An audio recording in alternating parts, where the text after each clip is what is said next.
Now, it turns out that, a ketogenic diet is not the answer for every kind of cancer, but it's really good for cancers where you're doing radiation therapy, because it makes the cancers much more radiosensitive because you're pulling all of the sugar out. And so you have this differential stress response.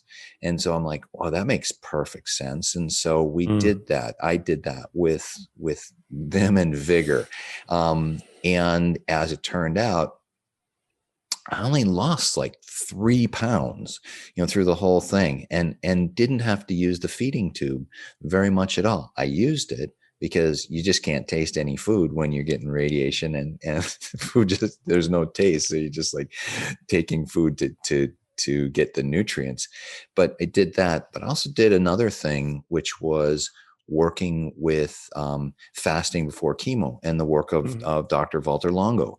And, so we see all of the fasting mimicking diet stuff that's coming out now, but that's actually all derived from their original work in the early 2000s up to 2009 of working with cancer patients and saying, if we stop giving food before chemotherapy, and the chemotherapy, then that's going to slow down the metabolism of the normal cells, but the cancer cells aren't going to be able to slow down their metabolism. And so the cancer will be more sensitive, and the normal tissue will be less sensitive. And so we get better tumorigenic effects, or tumor lysis effects, and we have decreased side effects from it.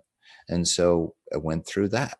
People are saying, really? You're getting chemo every week, and you have a feeding tube, and you're eating keto, and you're not eating any food for 2 of those 7 days?